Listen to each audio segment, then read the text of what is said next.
you awake? I thought I heard you get up. Yeah, I'm awake. Sorry, I just can't sleep. Are you thinking about him? Yeah, a bit. You should get back to sleep, my love. I'm fine. No, it's okay. What else is on your mind? I don't know, it seems weird, but I had one of the most vivid dreams of my life. I saw a fox on a snowy mountain, just looking confused and worried. Those eyes, I can't get those eyes out of my head. She was running in the windy snow, looking for something. Do you think it has to do with you and what's been going on? I don't know. It was just a dream, Rachel. They're not meant to make sense. A lot's happened the past couple days, that's all. Well, if you're not going to sleep anyway, you should tell me. I want to hear. All right.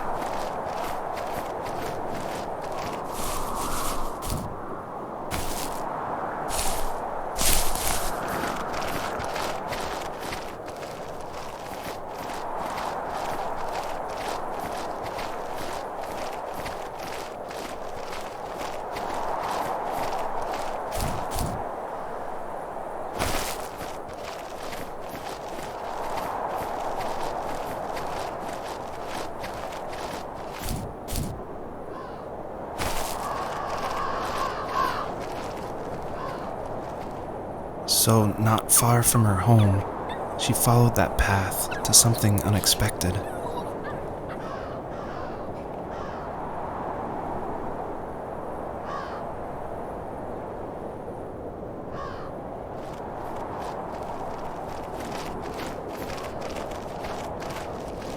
She couldn't stay, though.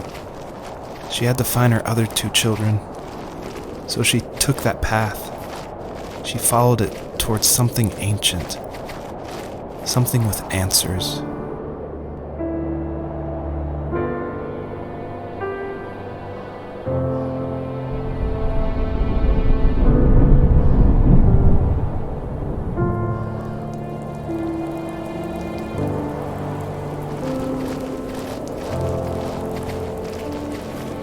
The fox looked high and low, searching for any sign of her cubs.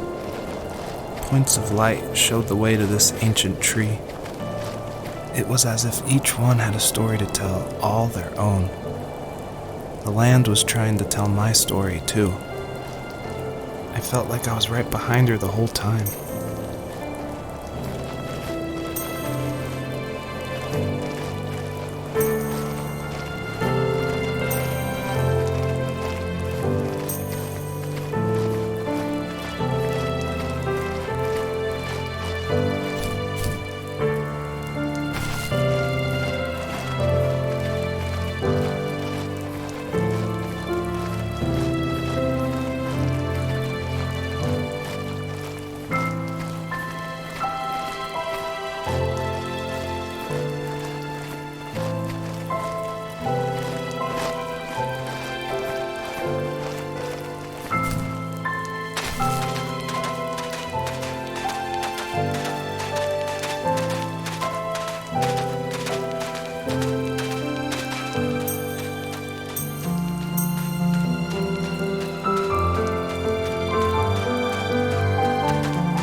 As a kid, did you ever do show and tell in your class?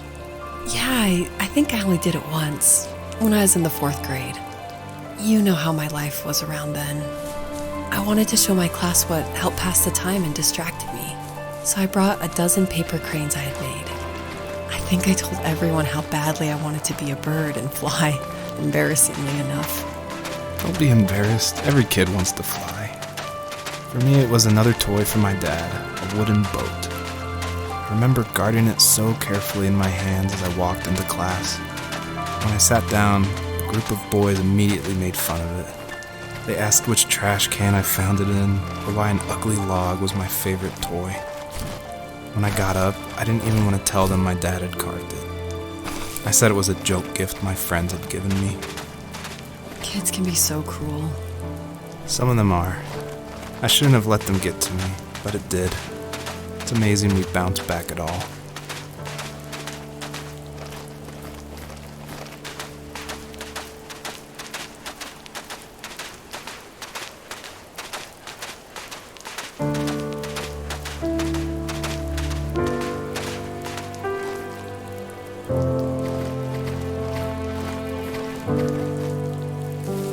Do you remember what my dad did for a living? Wasn't he like a lumberjack? That's one way of putting it. If wood was a canvas, then a carving knife was his paintbrush. Even after working a 50-hour week, even after his hands were more splinters than skin, he would bring home the nicest piece of Alaskan weeping cedar and make me toys. That wooden train was the first toy I can remember, and I loved it. I just knew from a young age I was going to be a lumberjack, like my father.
Usually those kids would leave me alone, but somehow they could tell I was different. They made fun of how far away I lived. They called my dad sourdough. I was a blabbermouth as a kid, telling my dad stories I made up for hours. But after that show and tell, I didn't tell him much anymore. He didn't know exactly what was wrong, but his best guess was that the toys he carved weren't cool enough. He carved me a tank and tried to tell me what it was like to be in a real tank as a serviceman. I didn't know your dad was in the military. Yeah, in the army. The sad thing is that I'd pretty much forgotten until just now. There's so much I still don't know about him. I'm sorry. He knows how much you love him. You're going to see him again soon and have some closure, I'm sure.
older I got, the more I withdrew. I asked myself, why talk to anybody anyway? Why bother when I'm happy by myself? I started drawing a lot, mostly animals I saw in the woods by my home. I then imagined designing my own hideouts with things like TVs and pantries full of chips and cookies. I think that idea of leaving home and drawing blueprints started my career. I found a lot of solace in that. I'm not surprised, but I did the same thing, you know? There's something special about having a place to call your own. And now look at us. Well, if you count renting in an overpriced city. It's as close as we can get for now.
My teenage years were full of sketching, angst, and trouble. I wasn't popular or unpopular. Maybe just forgettable. I guess that gave me a sense of freedom, so I hung out with crazy kids, doing crazy things, even though I mostly just watched the chaos ensue. We did it all. Put fireworks in mailboxes, hide roadkill in people's garages, break windows of the barber shop in Anchorage. My dad was furious, but he was so busy working he couldn't do much to stop me from going out.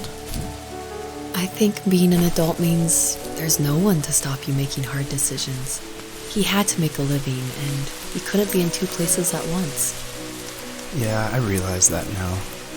But at the time, I was sure he was more interested in growing his business than what was going on with me.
working another late night, and my friends were over, saying how bored they were and how they had come all the way out to my house for nothing.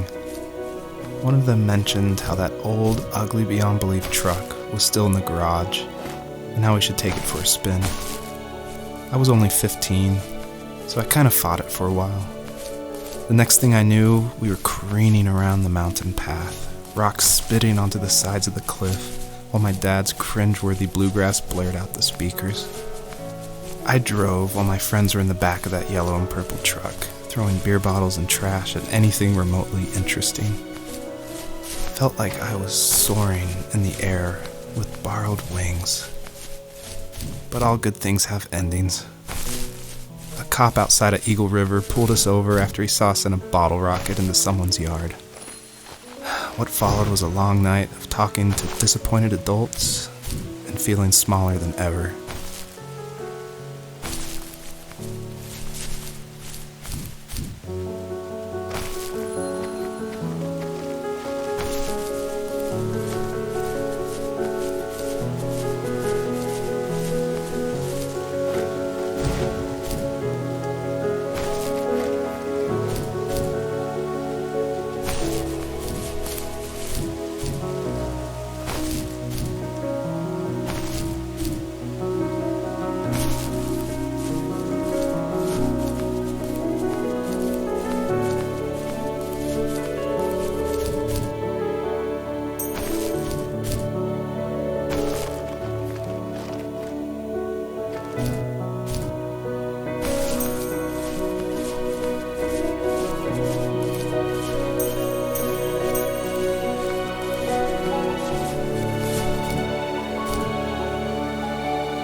My friends would laugh about that night and talk about how crazy it was, and I laughed along, pretending it didn't bother me.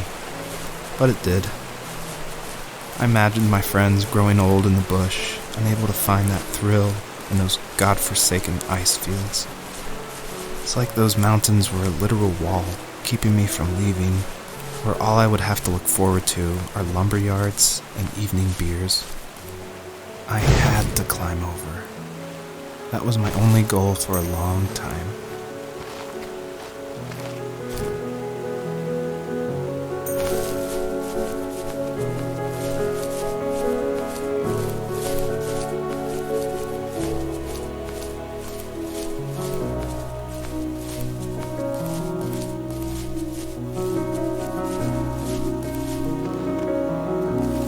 If there was some way I could take my love of drawing and turn it into a way of escape, nothing would make me happier. I wanted to create instead of tearing trees down. I wanted to move to the lower 48, not because I hated it there in Alaska, but I hated the idea of it. It's like all of that spite inside me had created this monster which followed me around my whole teenage years. I put so much energy into doing what others didn't expect of me. Why did I do that? There's one fact you're forgetting, though. If you didn't have that fire in you, we probably would have never met. You're absolutely right. Maybe the destination is all that matters in the end. But then why am I awake? Why am I seeing this fox go on her journey? And why can't I stop thinking about my dad?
My dad built a lot of stuff in his free time. If he wasn't watching fly fishing or reading Tom Clancy novels, he was carving something. He made tons of birdhouses, Not that he was into bird watching, but I think he really missed working and adding on to the home. If he couldn't afford the time to build onto our own house, he would have to settle with watching birds move into their little homes. We kept an old mattress in the bed of that ugly yellow truck, so we would drive it deep into the woods and then watch the birds fly into their houses while the sun set. Usually it was accompanied by venison jerky or a cold Coke, but not a lot of talking, which is how we both liked it.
We were happiest underneath the evergreens. We decided it was time to finally map out the hundreds of acres we lived on just to pass the time during the summer. He was only free in the evenings, so I would spend the day wasting time on dial-up internet and sketching, and then we would rush into the woods, pen and map in hand, before evening fell. Sometimes the aurora borealis would cast a cold green glow on the mountainside, and we would finish our route underneath a twilight sky. Sometimes I was lonely during those summer days, but there was comfort in the routine. A lot of teenagers aren't looking for the daily grind, though. There's nothing wrong with wanting to get out, to leave your childhood home. You wanted to progress, to make something of yourself. Yeah, you're right. That house. I'm sure it's the same as how I left it. Then why does it feel so different? I doubt you're the only adult to have looked back and asked that question.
Even at my most distant, at the times when I detested him the most, he kept reaching out.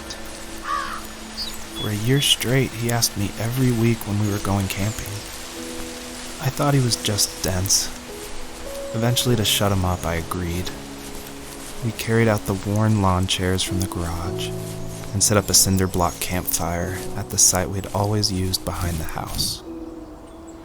We walked down the mountain path, talking in the warm sunshine we only got a couple months of the year. Those 3 obsidian rocks shimmered alongside the shore, almost like sparklers pressed against a dark window. I'll never forget that wet stone on my feet, or how those massive mountains looked even bigger in the lake's reflection. I felt small, but grateful. As the sun set, my dad found something I hadn't seen for a long time. The tree where I'd made my first carving when I was 6. I hadn't even carved it. My dad had helped me, but I still called it my tree. Something about seeing my name there made me open up, and we talked about everything that night in that old camouflage tent. I told him how much I loved sketching and design, and how it would be a dream to study architecture in Seattle. I told him how I didn't get along with my friends much anymore, but that I didn't mind being alone. He told me he was there for me, and he joked that if all he had to do was write my name on a tree to finally get me to talk, he would have left me carved logs with novels on them in front of my room every morning. I don't know why it took me that long to realize it, but it was then I knew how much he had sacrificed for me.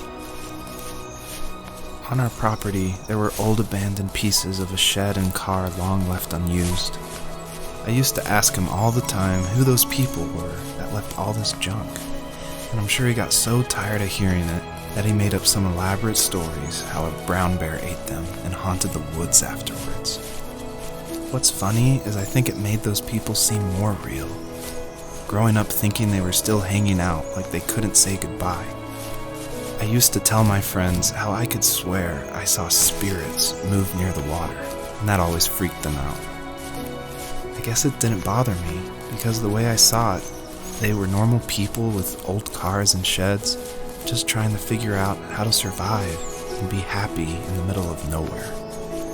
It was a cool thought that they didn't want to leave, but you know, I was a weird kid. Well, you had good company since those ghosts like living in a place where they were brutally devoured.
perpetrator stood nearby, unfazed, like nothing was wrong.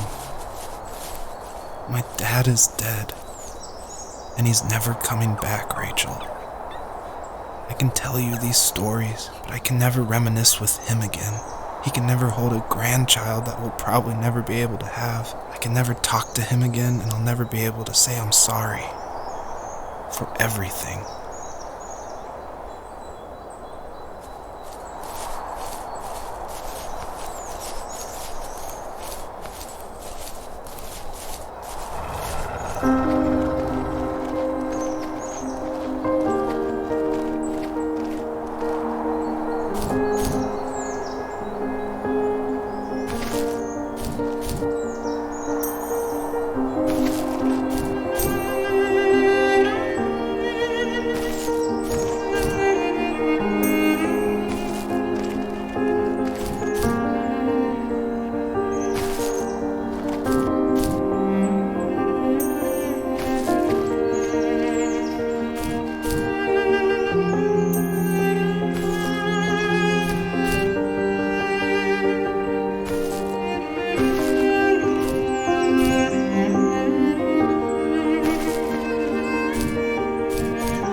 I need to go to bed. I just can't talk about this anymore. Good night.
Joseph, you can't go to sleep feeling like this. I'm sorry for everything, and I know you need space, but I'm here for you. You don't need to feel so lost. Joseph, have I ever told you what my mother was like?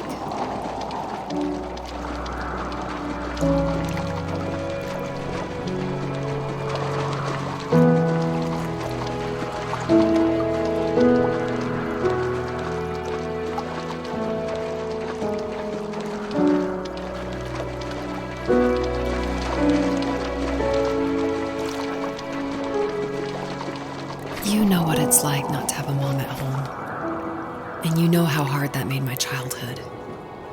What helped me was watching the birds in the morning before the school bus came. I thought that my mother was one of those birds, and it made me want to be free like her. My mom taught me how to fold origami cranes while she was in the hospital. So I told myself I would fold one every day until I could fly myself.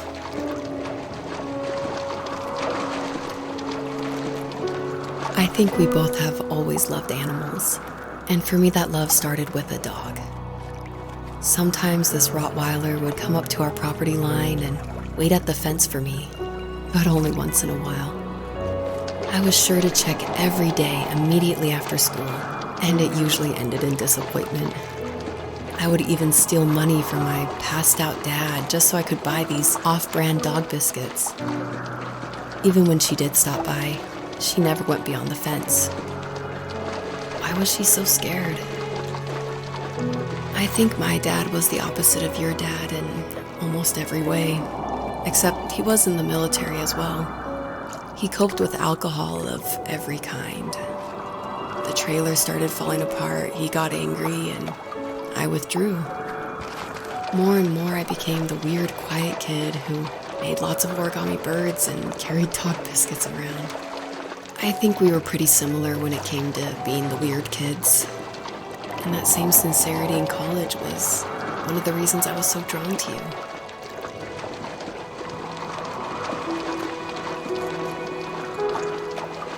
Life got worse and worse. And at one point, I really didn't think I could survive another day with my soul still intact. I had no real friends, let alone neighbors, since we lived in the middle of nowhere. I should have talked to my teacher, but I was scared what he would do if he found out. As I waited for the school bus one morning, I walked around until I found something in an abandoned shed. Something I can't put into words.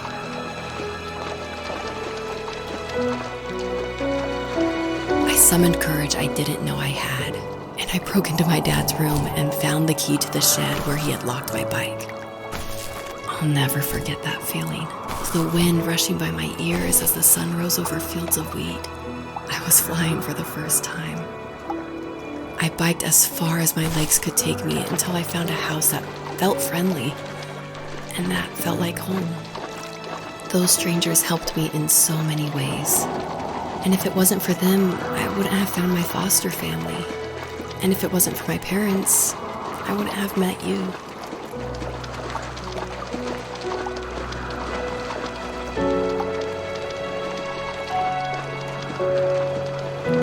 You have strength, Joseph, and you're not as alone as you think. It's all just so pointless, just waiting for life to happen. It's like having the home I always wanted is cursed out of my reach. The thought of being a parent myself, how could I do that when I couldn't even be a good son? I'm sorry, I know what you're saying. I just don't know how things will work out. These quiet hours will turn into years, and we'll wonder which roads passed us by. Then we'll forge a new road together. Besides, I discovered for myself that one fateful morning where any hopeful road leads to. There may be thorns and mist, but it always leads to the same thing. And what's that?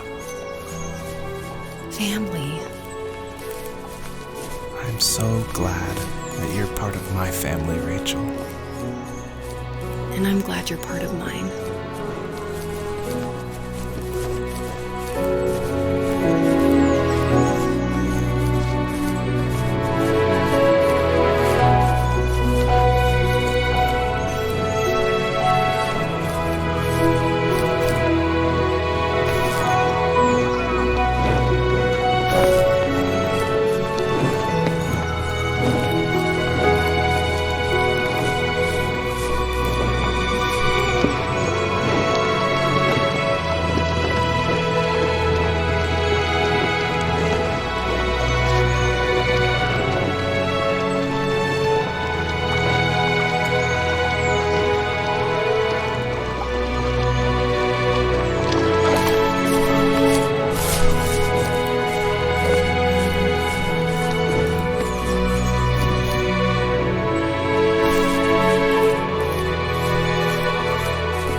The fox knew her last cub would be waiting for her at the first tree. She was almost there. The rain cascaded onto the jade valley where the entrance to the tree was. Life was protected there, because that's where life began. It was now only a mother and a daughter left. Items from my life still dotted the ground as she moved closer to her destination and destiny.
was super supportive with my college plans.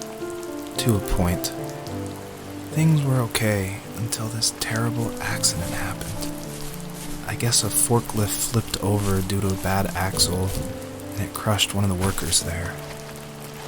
My dad didn't eat for days, even though he wasn't directly involved. It devastated him.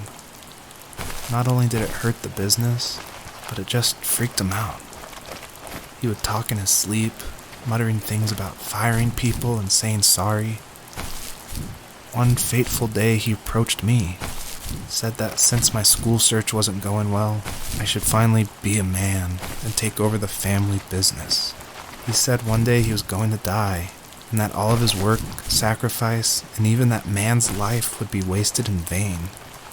I just lost it. Teenage me just exploded at the thought. I screwed up. I said things I shouldn't have. He was having a crisis, and I pretty much spit in his face.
Was that the last time you talked to him? No, I called on holidays, and he would call on my birthday. I guess we acted like nothing ever happened, which was stupid. Didn't want to ask about his lumberyard, and I'm sure he didn't want to ask about my job search. I never went back and visited. I think the last conversation we had was about what movies we had seen and what exactly a best boy is in the credits. I thought he would be here so much longer.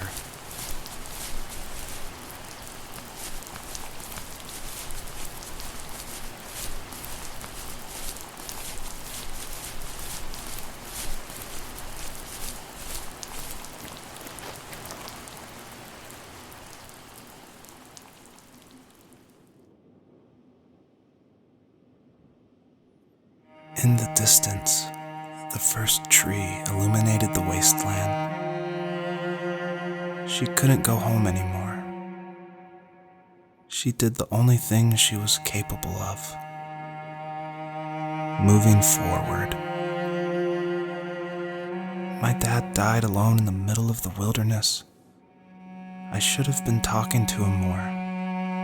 I should have done a lot of things differently. If the first tree on earth brought life with it, if it taught the birds to sing and fly and showed saplings how to grow, what could it do for us?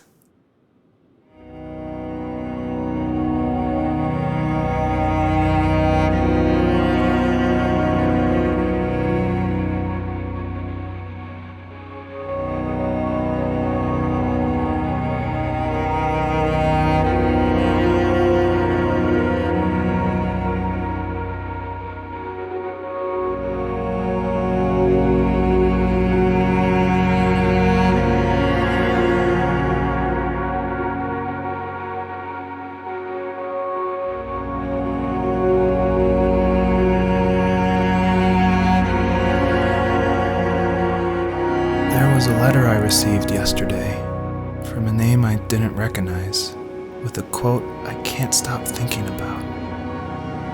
Death is not the opposite of life, but a part of it. More and more, I'm realizing one important truth.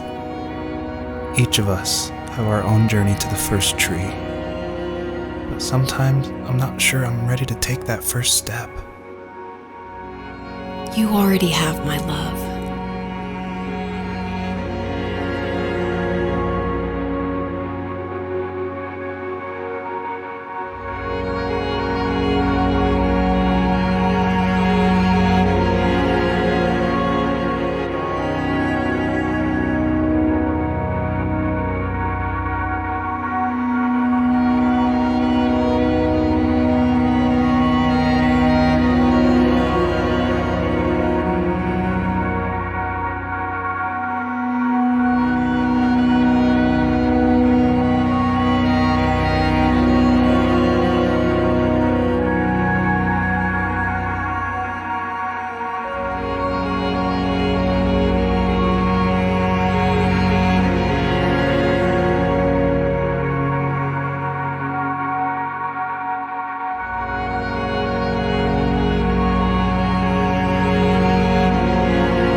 Her journey was over, but I have no idea.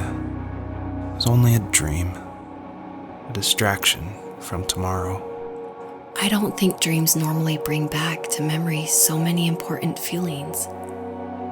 Maybe it was just a dream, but it was also a gift. Yeah, I suppose. But tomorrow we're getting on a plane to the last place on Earth I want to be. The only person that would have made the trip worth it is gone. You're going to see him and be with him one last time before you say goodbye. I have one last quote for you by Emerson. sealed in an imaginary letter from me to you.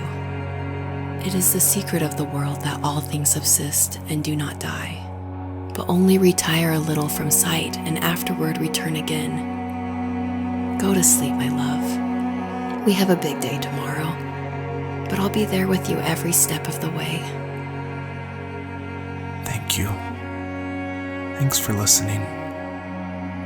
Good night, Rachel. Good night, Joseph.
hell?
What is this?